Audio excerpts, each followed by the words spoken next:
gusto, nos sentimos muy bendecidos en poder compartir la palabra de Dios un día más acá en la iglesia Casa Vida. Siempre es una bendición este espacio que tenemos, así que aprovechemos hoy para concentrarnos en el mensaje que el Señor tiene para nosotros. Enfoquémonos. Si a alguien le hace falta ir agüita o algo ya para concentrarse, podemos tener un último minutito.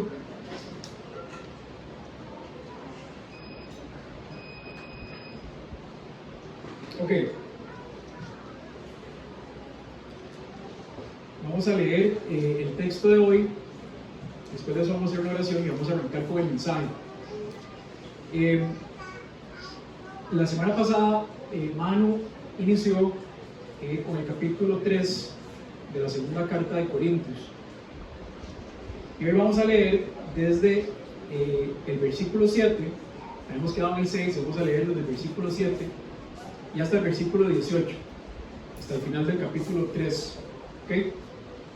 Entonces podemos ubicarnos ahí en 2 de Corintios, capítulo 3, versículos del 7 al 18.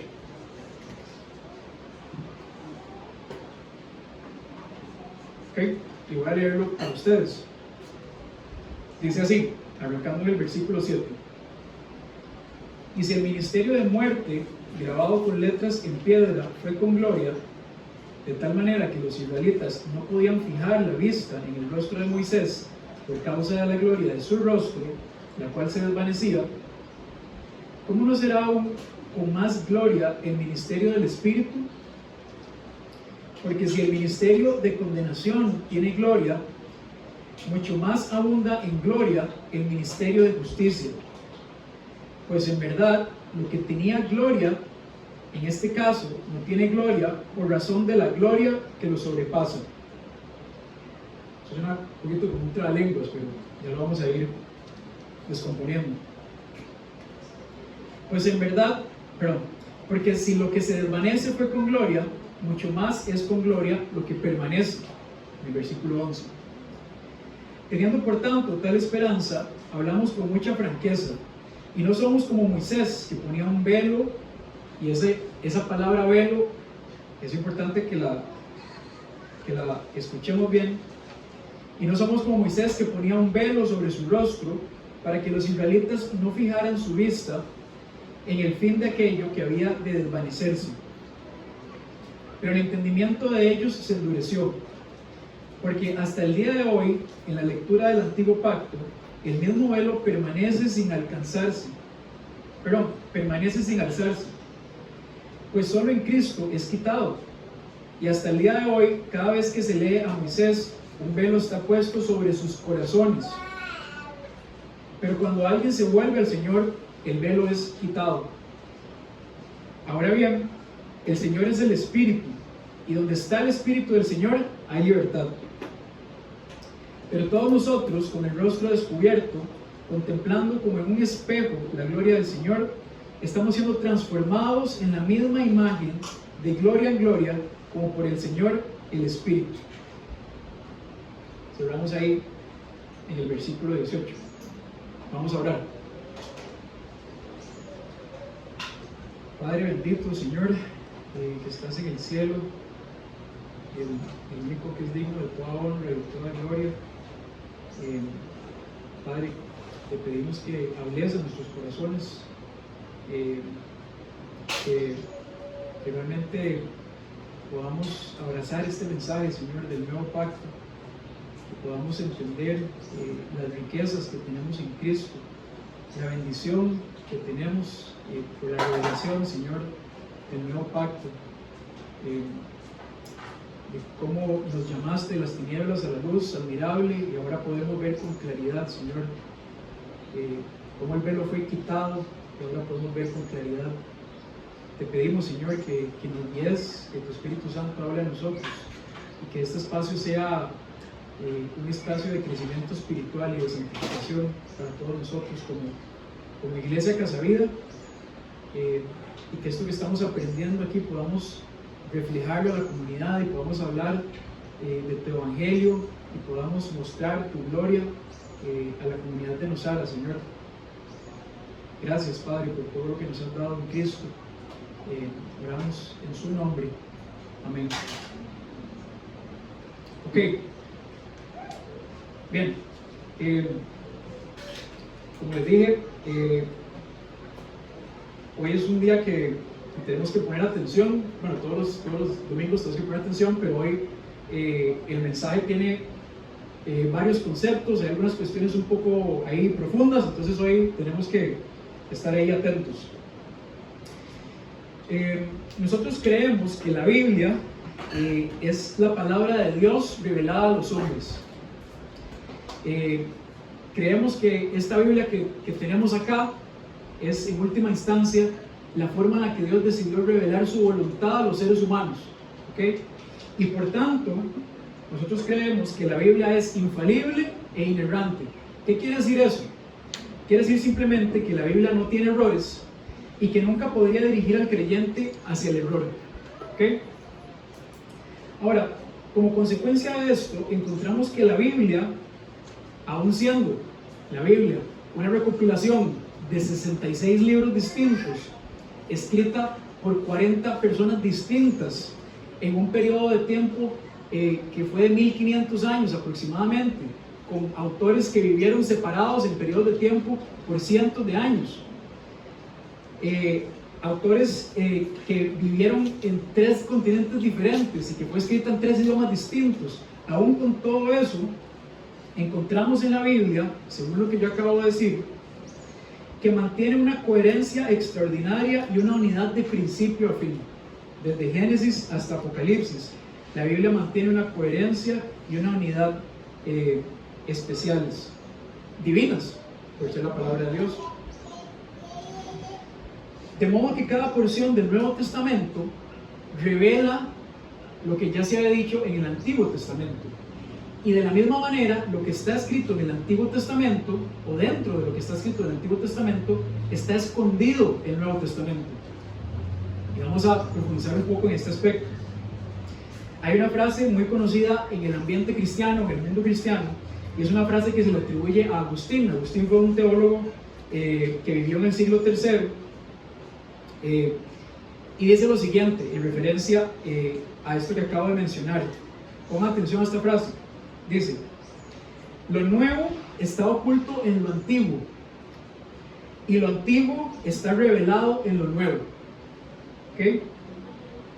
Esta frase básicamente hace referencia a lo que acabo de mencionar, que el Nuevo Testamento es la revelación o el desenlace que trae claridad a lo que ya se había escrito en el Antiguo Testamento. ¿Okay? Y de igual manera, dentro del Antiguo Testamento, oculto, está el Nuevo Testamento. ¿Okay? Esto me permite ver con claridad que lo que está escrito en el Nuevo Testamento en realidad estuvo todo el tiempo oculto o velado, y utilizo la palabra velado porque van a ver ustedes la conexión que tiene con el mensaje de hoy. Recuerden que estuvimos leyendo sobre un velo, de modo que el mensaje del Nuevo Testamento de alguna forma estaba oculto o velado en el Antiguo Testamento. ¿Okay? Ahora, para ilustrar esto se me ocurrió el siguiente ejemplo. Probablemente a usted le ha sucedido que empieza a ver una película. Entonces, conforme arranca esa película, usted empieza a ver una serie de acontecimientos y pasan unas cosas y como que no es, ¿verdad? Al principio no es muy claro, ¿verdad? Entonces aparecen unos personajes y un personaje hace una cosa y usted no entiende muy bien qué hace cada personaje, sobre todo si la película es de suspenso o es una de estas películas que tienen como desenlaces inesperados o que tiene cosas así muy locas, ¿verdad? Entonces la película empieza y usted como que no tiene muy claro todo, ¿verdad? Pero conforme la película va avanzando, los acontecimientos, los roles de cada personaje empiezan a hacerse cada vez más claros y van tomando un lugar definido conforme la película va avanzando. Y si es una buena película, al final de la película, cuando ya llega a la conclusión final, la película va a tener un cierre y vamos a entender todo lo que vimos al inicio, ¿verdad? Entonces vamos a decir, mira, sí, es que esto pasó, de fijo les ha pasado, ¿verdad? Es que esto pasó porque aquel muchacho hizo esto, y entonces pasó, ¿se acuerda aquella escena donde pasó? Es porque esto significaba tal cosa, ¿verdad? Eso, de fijo, todos hemos estado en una situación de esas cuando vemos una película. Bueno, de igual forma, como esta ilustración que acabo de dar de la película, sucede con el relato bíblico. Y quería mencionar esto como una pequeña introducción para que entendamos un poco lo que vamos a ir descomponiendo hoy. La semana pasada Manu nos estuvo hablando sobre un viejo pacto y un nuevo pacto, y en esto vamos a enfocarnos el día de hoy. Manu nos decía que el nuevo pacto supera por completo el primero, o al antiguo. Y voy a arrancar ahí en 2 Corintios, capítulo 3, versículo 6, que fue el último versículo que estudiamos la semana pasada. Voy a leerlo para ustedes. 2 Corintios, capítulo 3, versículo 6. Dice: el cual también nos hizo suficientes como ministros de un nuevo pacto, no de la letra, sino del Espíritu. Y vayan poniendo atención a estas palabras: letra, Espíritu, nuevo pacto. Dice: porque la letra mata, pero el Espíritu da vida. Eso fue lo último que leímos hace una semana. En esta sección del capítulo 3, Pablo está haciendo una comparación entre el antiguo pacto y el nuevo pacto. Mientras que uno es para muerte, ¿verdad? Dice que la letra mata, mientras que uno es para muerte, el otro es para vida. ¿Ok? Porque la letra mata, pero el Espíritu da vida. Y vamos a explicar eso. La letra es la forma que utiliza Pablo para referirse a la ley mosaica. ¿Y qué es la ley mosaica? Bueno, es el conjunto de mandamientos que Dios le dio al pueblo de Israel a través de Moisés. La ley había sido dada al pueblo de Israel con un objetivo. O la ley, el Señor dio la ley a los seres humanos con un objetivo. ¿Cuál era su objetivo? El objetivo era que los seres humanos pudieran reconocer su pecaminosidad y su absoluta incapacidad de cumplir con el estándar moral de Dios. Ese fue el objetivo de por qué Dios dio la ley a los seres humanos. Al encontrarse con los mandamientos de la ley, que exigen un amor santo y perfecto a Dios y a los seres humanos y al resto de los seres humanos, el resultado debía ser el de aceptar por completo nuestra incapacidad espiritual y nuestra condenación. Entonces, dicho de una manera más simplificada, al encontrarnos con que la ley demandaba que nosotros amáramos a Dios con un amor santo y perfecto, y de igual manera a los seres humanos, ¿verdad? Las otras personas, ¿verdad? ¿Se acuerdan cómo la ley se comprime en esos dos elementos? Amarás al Señor tu Dios y amarás al prójimo como a ti mismo. Toda la ley se comprime en eso. Me gustaría pensar que todos los que estamos aquí, al escuchar eso, en un segundo nos damos cuenta de que somos absolutamente incapaces de hacer eso. ¿Cierto? Existe algo en nosotros, algo que nos dé la capacidad de amar a Dios con total santidad y en perfección, y amar a los demás como a nosotros mismos, en total santidad y perfección. ¿Tenemos esa capacidad? Por supuesto que no la tenemos. La ley venía a revelar esa realidad, esa bancarrota espiritual. Sin embargo, los judíos habían adoptado una interpretación superficial y falsa de la ley, específicamente los fariseos y los saduceos, entre otros, creyendo que al cumplir de forma externa y religiosa los mandamientos de una manera falsa, fingiendo que estoy cumpliendo los mandamientos o la ley de Dios de una forma religiosa y superficial, podía yo alcanzar de alguna manera la salvación. Eso es lo que creían algunos judíos. Habían trastornado el significado de la ley y creían que la ley podía traer salvación, cuando la ley no podía traer salvación de ninguna manera, según lo que acabo de decir. De modo que la letra, o sea la ley, termina matándolos, y eso es lo que Pablo está diciendo en el versículo 6. ¿Por qué termina matándolos? Porque su incapacidad para guardar verdaderamente la ley los condena a la muerte eterna. ¿Ok? ¿Cómo vamos hasta ahí? Luego Pablo pasa a referirse a esto en el versículo 7. ¿Tenemos ahí el versículo? Gracias. Luego Pablo pasa a referirse a esto que acabo de escribir, como el ministerio de muerte, en el versículo 7. ¿Okay? Dice que fue el ministerio de muerte, que fue grabado con letras en piedras. ¿Okay? ¿A qué está refiriendo eso? ¿A qué está haciendo referencia a eso? A la ley, a la letra, lo que acabamos de decir. Vean ustedes que el ministerio de muerte hace referencia a la ley, a la letra. Entonces son conceptos que están de un lado y vamos a hablar de otros conceptos que están del otro lado. ¿Ok? Como ya mencionamos, nadie puede satisfacer de forma perfecta las demandas de Dios por sí mismo. Y por tanto, es ese mismo hecho lo que nos condena. Nuestra incapacidad de cumplir las demandas de Dios. Pablo menciona que este ministerio de muerte fue dado con gloria. Y esto es interesante, ¿verdad? Un ministerio que nos condena, un ministerio de muerte. La ley, dice Pablo, que fue dado con gloria. Ahí lo vemos en el versículo 7. Y es que vamos a recordar que no hay nada malo con la ley de Dios. La ley de Dios es perfecta. El problema lo tenemos nosotros, pero la ley de Dios es perfecta.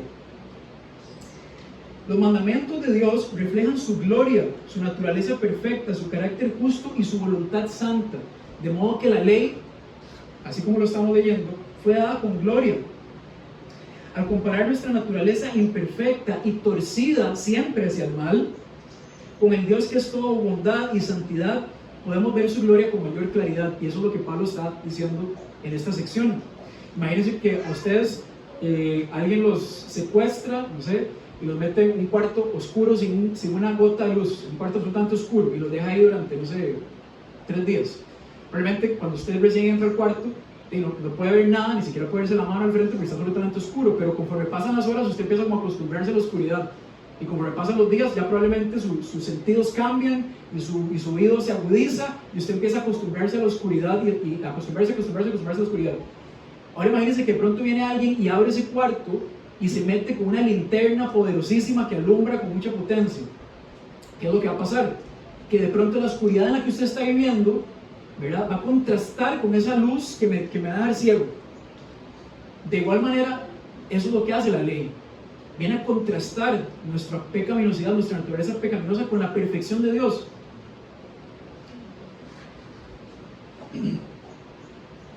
Ok.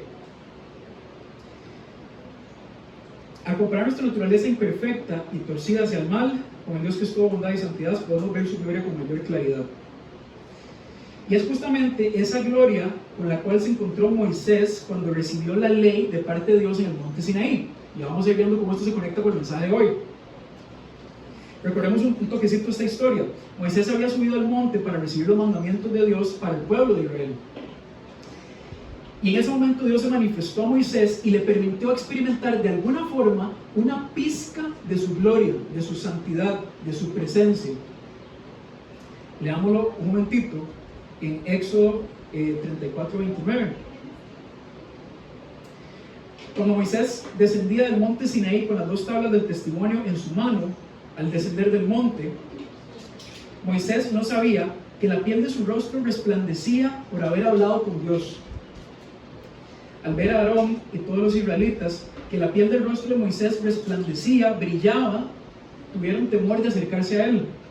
Entonces Moisés los llamó y Aarón y todos los jefes de la congregación regresaron a él y Moisés les habló. Después se acercaron todos los israelitas y él les mandó que hicieran todo lo que el Señor había hablado con él en el monte Sinaí. Cuando Moisés acabó de hablar con ellos, puso un velo sobre su rostro. Esto es importante. Puso un velo sobre su rostro. Pero siempre que Moisés entraba a la presencia del Señor para hablar con él, se quitaba el velo hasta que salía. Siempre que él salía, decía a los israelitas lo que el Señor ya había ordenado. Los israelitas veían que la piel del rostro de Moisés resplandecía y Moisés volvía a ponerse el velo sobre su rostro hasta que entraba a hablar con Dios. Eso está en Éxodo capítulo 34, versículo 29 al 35. Así como el sol le da luz a la luna, no sé si alguna vez han escuchado eso, ¿verdad? La luna no brilla por sí sola, sino que la luna lo que hace es reflejar los rayos del sol. Entonces, cuando vemos la luna brillando de noche, no estamos viendo más que el reflejo de la luz del sol en la luna. La luna no brilla por sí misma. De igual manera, la gloriosa presencia de Dios a la que había estado expuesto Moisés se reflejaba en su cara. Eso es lo que encontramos ahí en Éxodo. Este reflejo de la gloria de Dios en forma de una luz visible y sumamente intensa lo encontramos en otros pasajes de la Biblia. Uno de esos es la transfiguración de Jesús en Mateo 17, que menciona que el brillo de su rostro era como el sol. Entonces ya podemos ir entendiendo, conectando algunos puntos de cómo Dios desplegaba su gloria a través de esta luz visible e intensa que brillaba, ¿verdad? Y los israelitas podían verlo en el rostro de Moisés, que había estado en la presencia de Dios. En su gracia, el Señor estaba permitiendo que los israelitas pudieran observar un muy pequeño destello de su gloria en el rostro de Moisés. Sin embargo, Pablo describe que esta luz se desvanecía y no era permanente. Eso es lo que seguimos leyendo en los versículos siguientes. Pablo describe que esa luz de pronto se empezaba a apagar. Y si leemos esta sección de Éxodo con atención, vemos que Moisés se colocaba el velo en el rostro siempre que no estuviera en la presencia de Dios o hablando a los israelitas. O sea, no es que se ponía el velo como para que verás que estoy encandilando a todo el mundo, entonces voy a ponerme el velo para no encandilarlos. No era así la cosa, sino cuando estaba hablando con ellos, él lo hacía con el rostro descubierto. Cuando estaba hablando con Dios, también lo hacía con el rostro descubierto. Él se ponía el velo en los momentos en los que no estaba ni interactuando con Dios ni interactuando con los israelitas. Eso es lo que leemos en Éxodo. ¿Por qué Moisés hacía eso? ¿Por qué lo hacía de esa manera? El objetivo del velo era impedir que el pueblo viera que la luz se desvanecía o que dejaba de brillar con la misma intensidad. Esa es la razón por la cual Moisés se ponía el velo. Era algo que permitía impedir o que les impedía ver que esa luz no era permanente, sino que era temporal. ¿Okay? Y Pablo continúa con la comparación que estamos hablando al inicio, en el versículo 8, dice lo siguiente: ¿cómo no será aún con más gloria el ministerio del Espíritu? Recuerdan que al principio estuvimos hablando del ministerio de la condenación o el ministerio de la muerte. Ahora lo está contrastando con el ministerio del Espíritu. Estamos viendo dos cosas distintas. ¿Okay? Por un lado la letra, el ministerio de la muerte, el ministerio de la condenación, y por otro lado el ministerio del Espíritu, lo que realmente nos lleva a la vida. ¿Okay? Y vamos a ir entendiendo eso. La comparación es entre la letra, el ministerio de muerte o de condenación, y el ministerio del Espíritu o el ministerio de justicia, el que da verdadera vida eterna. ¿Okay? Estamos de nuevo contrastando dos conceptos con los que arranqué al inicio del mensaje: el antiguo pacto y el nuevo pacto. Un antiguo pacto que estaba basado en obras, con base en la ley, con base, ¿verdad?, que es el ministerio de la muerte, que nos condena por nuestra incapacidad de cumplir lo que demanda la ley de Dios. Y por otro lado, un nuevo pacto, que es el pacto de la gracia o del Espíritu. Y vamos a tomarnos unos minutos para describir estos dos pactos. El antiguo pacto era un acuerdo entre Dios y los hombres, en el cual había un compromiso en las dos partes. Había un compromiso de parte de Dios y un compromiso de parte de los hombres. Ese es el antiguo pacto. Ambas partes tenían que tener un compromiso, tenían obligaciones. Y para que ese pacto se pudiera sostener, se requería que tanto Dios como los hombres, las dos partes, cumplieran con ciertas condiciones. O sea que era un pacto basado en obras, en méritos. O sea, los hombres tenían que hacer ciertas cosas para que ese pacto se sostuviera. Y Dios adquirió un compromiso con ellos. Ese es el antiguo pacto, un pacto basado en obras. Nosotros hacemos pactos todo el tiempo, ¿verdad? ¿Qué es un pacto? Para tratar de explicar ese concepto rápidamente. Un pacto es simplemente un acuerdo entre dos partes que se comprometen a cumplir ciertas obligaciones expresadas entre sí. Lo vemos todo el tiempo, lo hacemos todo el tiempo. Por ejemplo, yo podría firmar un pacto o un acuerdo con un cliente en mi trabajo, en el que yo me comprometo a hacer ciertas cosas para él, y él a su vez se compromete conmigo a hacer otras cosas y firmamos un acuerdo.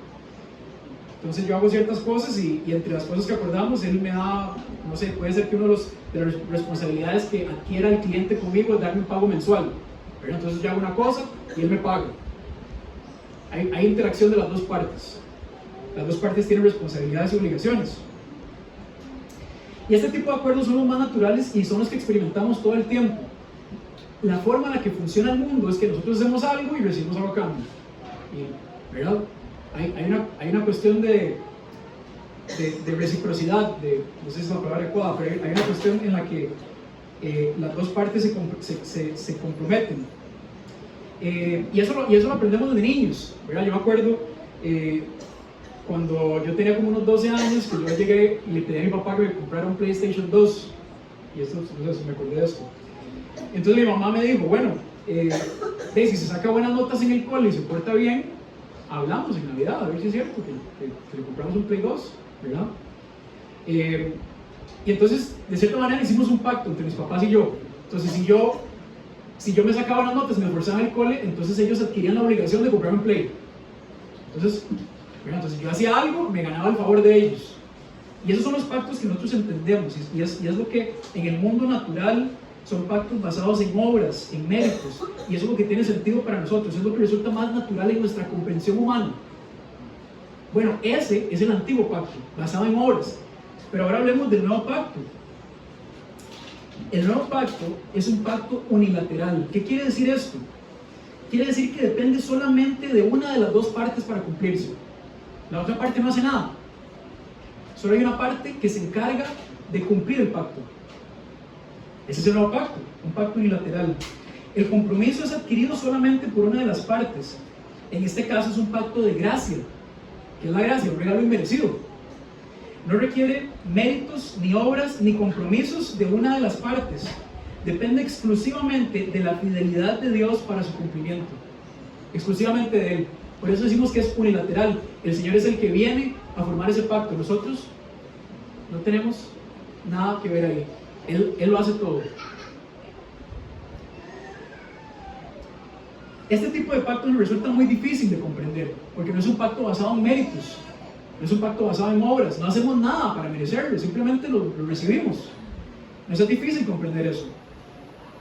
Es un acuerdo que Dios hace consigo mismo. Ojo, Dios hace un acuerdo consigo mismo de rescatarnos de la condenación y de la muerte sin que nosotros tengamos la capacidad de aportar absolutamente nada para ese pacto. Y es más, en el pacto de la redención recibimos un amor que no merecíamos y que ni siquiera estamos pidiendo. Y esto es muy importante que lo entendamos. No es que nosotros llegamos donde el Señor y empezamos a negociar con Él y le pedimos algo, sino que Él es el que nos abre los ojos y Él es el que nos imparte vida y nos da la fe para que ahora sí podamos abrazar su regalo inmerecido. Pero nosotros estamos muertos en la condenación de la ley, y un muerto no puede pedir nada, no puede negociar ningún pacto. El Dios es el que se acerca de manera unilateral y nos da vida. Ese es el nuevo pacto. Y esto nos suena totalmente ajeno a lo que conocemos. Estamos programados a entender que un acuerdo requiere de dos partes conscientes y que adquieren compromisos. Pero el nuevo pacto no funciona así. Vamos a verlo en Jeremías capítulo 31, versículo 31 al 33. Voy a leerlo para ustedes. Dice Jeremías, capítulo 31. Vienen días, declara el Señor, en que haré con la casa de Israel y con la casa de Judá un nuevo pacto. Nos está hablando del nuevo pacto. No como el pacto que hice con sus padres. ¿Cuál es ese otro pacto que hizo con los padres? El antiguo, ¿verdad? El antiguo pacto, ¿verdad? Vean que aquí estamos hablando del antiguo pacto. O sea, el Señor está haciendo referencia a eso. No como el pacto que ya hice con sus padres, sino que es uno nuevo. El día que los tomé de la mano para sacarlos de la tierra de Egipto, mi pacto que ellos rompieron. Vean qué interesante. Como recién conversamos, este pacto, el antiguo pacto, requería el compromiso y cumplimiento en obediencia a los hombres. Y fueron los hombres los que lo rompieron, fuimos nosotros los que rompimos ese pacto. El pacto que ellos rompieron. Aunque fui un esposo para ellos, declara el Señor, porque este es el pacto que haré con la casa de Israel después de aquellos días, declara el Señor. Pondré mi ley dentro de ellos, y sobre sus corazones la escribiré. Entonces yo seré su Dios, y ellos serán mi pueblo. Vean que en el nuevo pacto, la ley ya no está escrita en unas tablas externas, ajenas, sino que ahora está escrita en nuestros corazones. El Señor en el nuevo pacto es quien decide escribir en nuestros corazones la ley. No es el Señor el que escribe su ley en nuestro corazón, perdón, es el Señor el que escribe su ley en nuestro corazón. Y ese es el ministerio del Espíritu del cual estuvimos hablando. ¿Se acuerdan? Estamos hablando del ministerio del Espíritu hace un ratito, contrastándolo con el ministerio de la muerte. Bueno, ese ministerio del Espíritu es este nuevo pacto del que estamos hablando, en el que el Señor unilateralmente, desde su voluntad soberana, decide salvarnos, sin que nosotros podamos aportar absolutamente nada a ese proceso de salvación. Y vean que es Dios el que hace el compromiso, no depende de nosotros, depende de Él exclusivamente.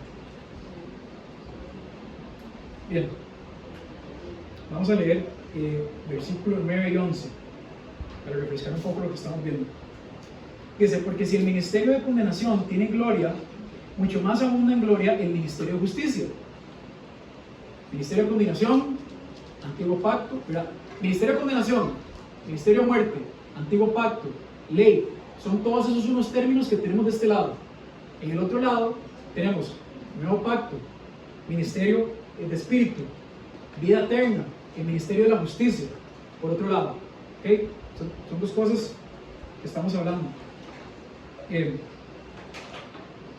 Pues en verdad lo que tenía gloria, en este caso, no tiene gloria por razón de la gloria que lo sobrepasa. Y recuerdan que les dije al principio que esto era como un trabalengua. Bueno, es que la gloria que se podía ver en el antiguo pacto, una vez que entendemos el nuevo pacto y entendemos que la gloria del nuevo pacto sobrepasa la gloria del antiguo, entonces tenemos un pacto mejor que sobrepasa el primero, ¿cierto? Porque si lo que se desvanece fue con gloria, recuerdan cómo el brillo de la cara de Moisés se desvanecía, no era fijo, no era permanente. Porque si lo que se desvanece fue con gloria, mucho más es con gloria lo que permanece, haciendo referencia al ministerio del Espíritu, del nuevo pacto. Vean que hay varios términos, pero todos esos términos se refieren a cosas, a la misma cosa. Así como el rostro de Moisés brillaba solamente por un periodo de tiempo y luego se desvanecía, así también el antiguo pacto se ve opacado y superado por el nuevo. Mientras el antiguo no era la solución definitiva para el problema entre Dios y los hombres, al abismo que existía entre Dios y los hombres, mientras que el antiguo no era la solución definitiva, el segundo permanece para siempre en Cristo. Y es la consumación, es la consumación del plan de salvación para la humanidad. Ese es el nuevo pacto que recibimos a través de la obra de Cristo. En los versículos 12 y 13 entendemos la naturaleza del nuevo pacto. Podemos hablar sobre él con valentía y franqueza. Leamos los versículos 12 y 13 para refrescarlos. Creo que ahí los tienen también. Teniendo por tanto tal esperanza, hablamos con mucha franqueza, otras versiones dicen con valentía. Y no somos como Moisés, que ponía un velo sobre su rostro para que los israelitas no fijaran su vista en el fin de aquello que había de desvanecerse. ¿Sí lo ven? Moisés colocaba ese velo sobre su rostro para que los israelitas no fijaran su vista en el fin de aquello que había de desvanecerse. O sea, ese brillo se iba a ir. No permanecía en el tiempo, sino que se desvanecía. El velo que tenía Moisés es usado acá como un símbolo de penumbra, de falta de claridad. El antiguo pacto estaba velado, estaba detrás de un velo. ¿Okay? Recuerdan lo que hablamos al puro inicio del mensaje. Lo nuevo está oculto en lo antiguo está revelado en lo nuevo. El nuevo pacto estaba escondido detrás de ese velo. De modo que el velo funciona como algo que bloqueaba la luz del nuevo pacto, algo que, ¿verdad? Algo que oscurecía, que no era claro, que no permitía ver con claridad. De modo que la salvación estaba escondida detrás de un velo. ¿Okay? Vamos viendo ahí las analogías que hace Pablo con esta porción de Éxodo. Moisés no tenía la claridad con la cual Pablo puede hablar después de él. ¿Por qué? Porque Moisés no había recibido la claridad del nuevo pacto. Así como mencioné al principio, el Nuevo Testamento está revelando lo que estaba escondido en el Antiguo. Moisés no tenía la claridad que tuvo Pablo y que 2000 años después ahora tenemos nosotros, la claridad del nuevo pacto. Las personas del Antiguo Testamento estaban viendo de manera cubierta, no con claridad absoluta. Había un velo.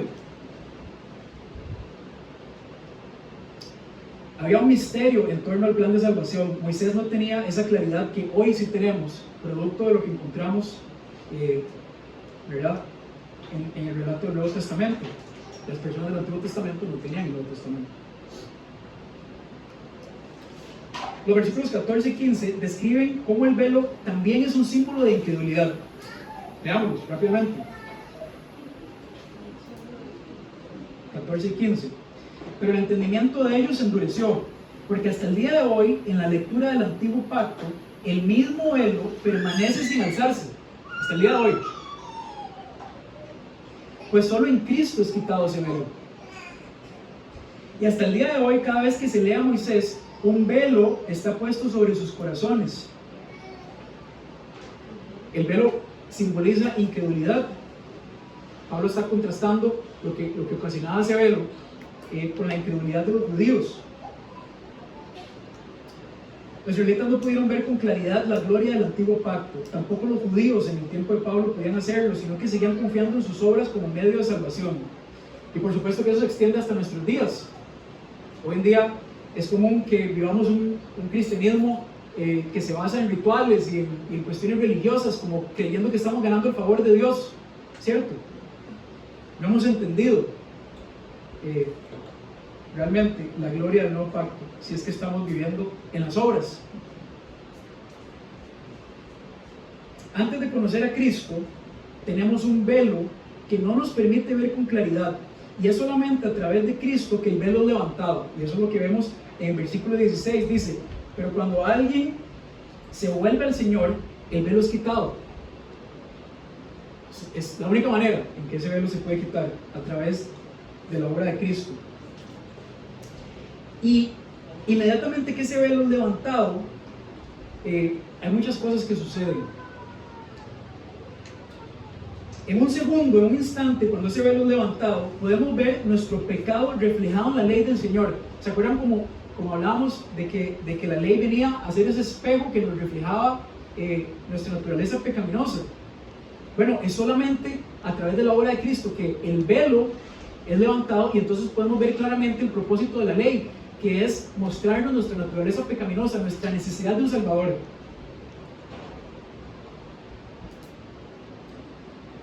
Podemos entender nuestra incapacidad absoluta de cumplir con nuestras fuerzas el antiguo pacto, y por tanto entendemos que estamos condenados.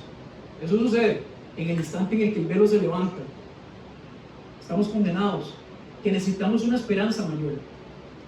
Y entonces las palabras de Jesús comienzan a tomar sentido en nuestro corazón. Y escogí dos. El Sermón del Monte, Mateo capítulo 5. Palabras de Jesús: bienaventurados los pobres en espíritu, pues de ellos es el reino de los cielos. ¿Quién es el pobre en espíritu? El pobre en espíritu es aquel que ha aceptado que no tiene nada para ofrecer. Es aquel que está consciente de su estado de perdición y su ausencia de esperanza sin la gracia de Dios. Es el pobre espíritu.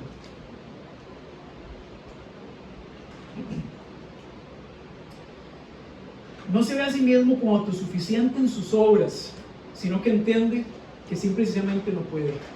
Ese es el pobre en espíritu. Cuando el velo es levantado, estas palabras toman sentido en nuestra vida, las palabras de Jesús.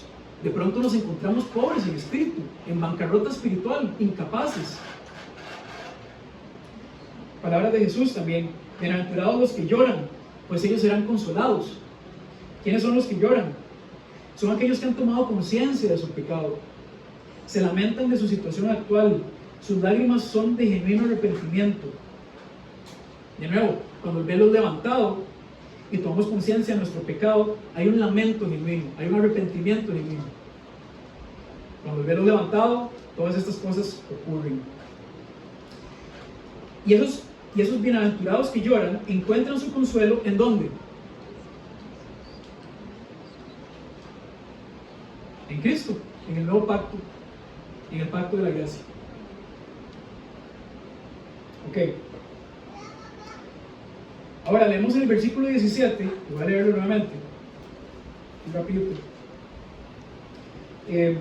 Cómo esta obra milagrosa de salvación y de redención ocurre no solo en la persona de Dios Padre y en la persona de Dios Hijo, sino también en la persona del Espíritu Santo. Dice el versículo 17.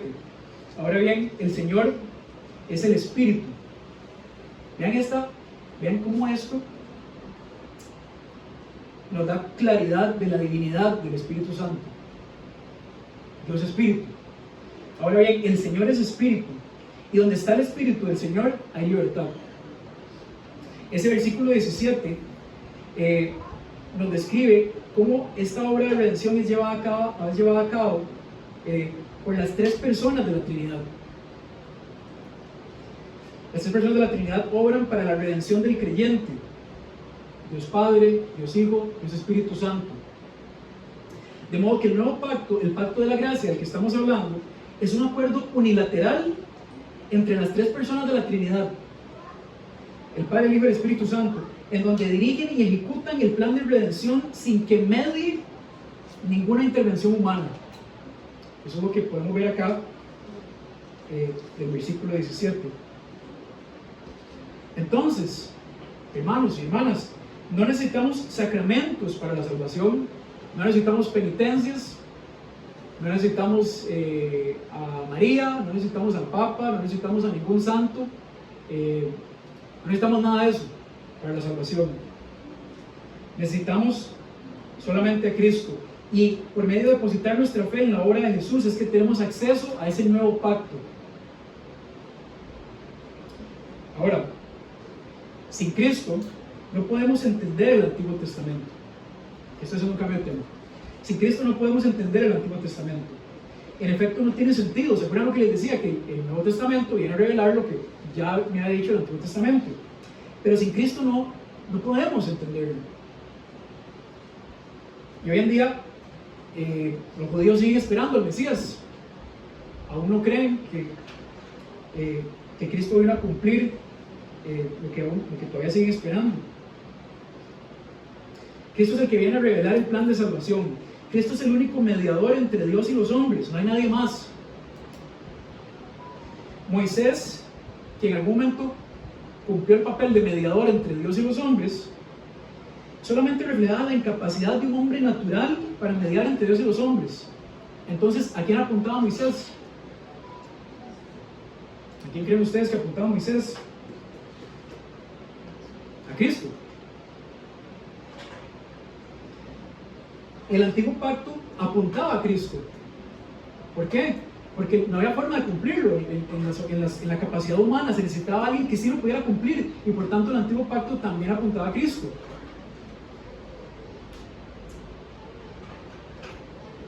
El único capaz de cumplir a la perfección las demandas de la ley de Dios. El velo, ¿a quién apuntaba el velo? También a Cristo.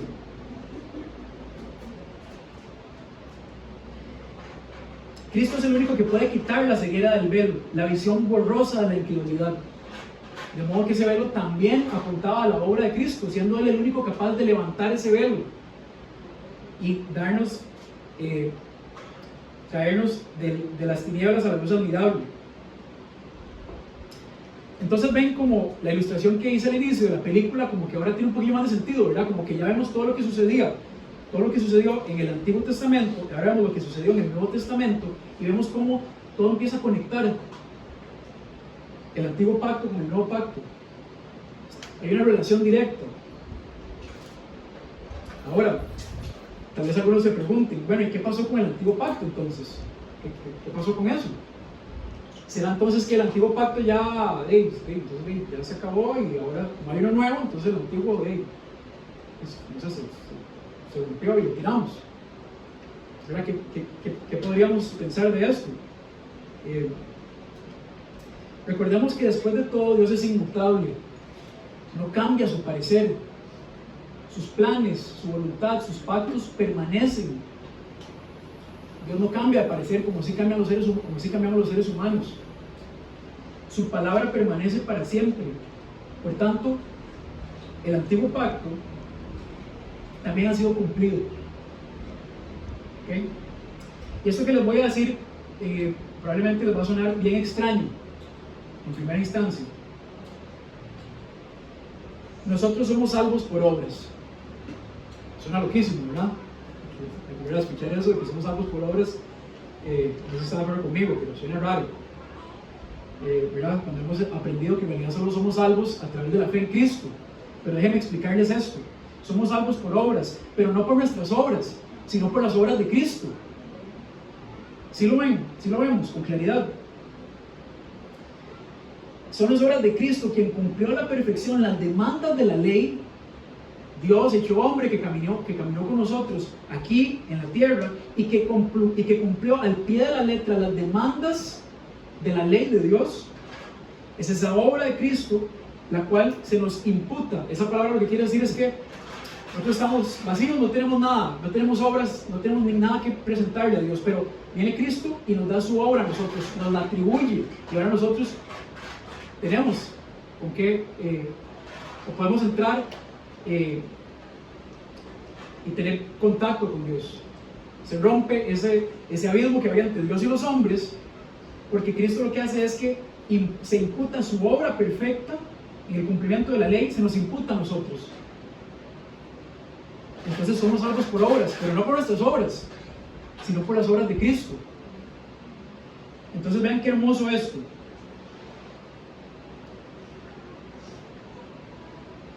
Fue Cristo quien cumplió, él mismo fue quien cumplió ambos pactos. El pacto de obras, el antiguo pacto, y fue él también el que cumplió el nuevo pacto. Cristo es el que hizo todo.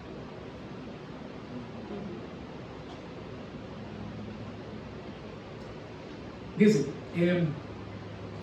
bendito Cristo, Redentor nuestro y nuestro Salvador. Así podemos ver claramente que el plan de salvación es una obra perfectamente orquestada desde la eternidad. No es una cuestión de que Dios se encontró con los seres humanos y de alguna manera, ¿verdad?, construyó una serie de planes ahí que van saliendo sobre la marcha. No, de ninguna manera. El plan de salvación es una obra que ha sido perfectamente orquestada desde la eternidad, y el Señor ha decidido revelarnos eso a través de su palabra, a través de su voluntad revelada en la Biblia.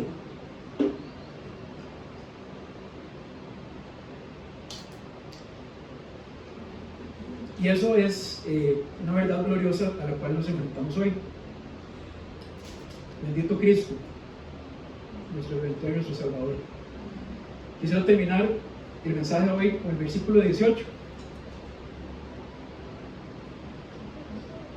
Dice, versículo 18 del pasaje de hoy: pero todos nosotros, con el rostro descubierto, o sea, ya no existe el velo. ¿Se acuerdan? El velo que Moisés ya no existe, sino que ahora con el rostro descubierto, contemplando como en un espejo la gloria del Señor, ¿cierto? Estamos siendo transformados en la misma imagen, de gloria en gloria, como por el Señor, el Espíritu. Nosotros los creyentes tenemos la increíble bendición de comprender el nuevo pacto con claridad a través de Cristo. Ya no tenemos el velo que nos cubría el rostro y el corazón, que era un velo que nos llevaba a la oscuridad y que no nos permitía ver con claridad, sino que ese velo ha sido quitado.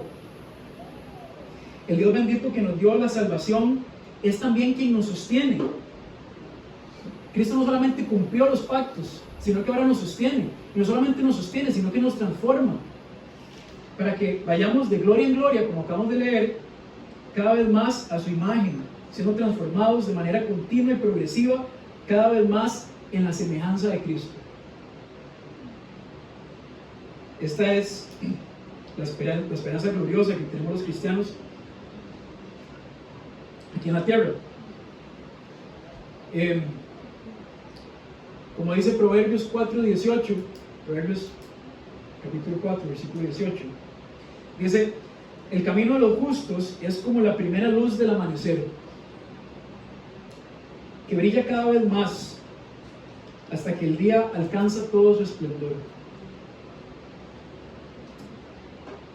No sé si alguna vez han tenido la oportunidad de estar en el Caribe y ver un amanecer. Eh, pero entonces, ¿verdad? Pasamos de la oscuridad de la noche y empezamos a ver una pequeña lucecita que empieza a alumbrar. Bueno, Gabo del Fío la viste en Puerto Viejo. Estamos en la oscuridad de la noche y empezamos a ver una lucecita que empieza a alumbrar y va alumbrando y va alumbrando y va alumbrando hasta que el día alcanza total esplendor. Ese es el camino de los justos, es el camino de los creyentes. Es como la primera luz del amanecer que brilla cada vez más y más y más hasta que el día alcanza su total esplendor. Esa es la promesa que tenemos descrita en el versículo 18, siendo transformados a la imagen de Cristo de gloria en gloria, y esa es nuestra esperanza aquí en la tierra. Es Cristo quien nos salva, es Cristo quien nos sostiene y es Cristo quien nos transforma. Ok, vamos a orar.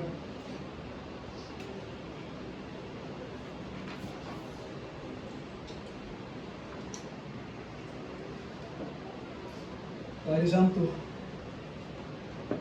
gracias Señor por tu palabra. Gracias por el plan de salvación, Señor. Aquí estamos, Señor, con un corazón humilde, reconociendo que somos pobres en espíritu, reconociendo que vos viniste por los que reconocemos que estamos enfermos, por los que reconocemos que te necesitamos, que no nos queremos autosuficientes, sino que podemos ver con claridad cómo te necesitamos desesperadamente. Te pedimos, Señor, que sea tu Espíritu Santo el que nos convenza de pecado, el que nos dirija, el que nos hable a nuestro corazón, a nuestra mente, que nos transforme, Señor. Gracias porque tenemos este regalo inmerecido y podemos descansar en que nos sostienes, en que nos transformas, y que es únicamente por tu voluntad, por tu gracia, por tu poder. Nosotros no podemos hacer nada, Señor. Nos rendimos a esa gracia, Señor, y te damos gracias por ese regalo inmerecido. Ayúdanos no solo a entenderlo entre nosotros, sino a compartirlo con los demás, el mensaje del nuevo pacto, ese mensaje en el que el Dios omnipotente y omnisciente, creador del universo entero, se acercó a los seres humanos, a sus criaturas, para salvarlos de la condenación. Gracias, Señor, por el regalo de Cristo. Ponemos todo esto en tus manos en el nombre de Jesús. Amén.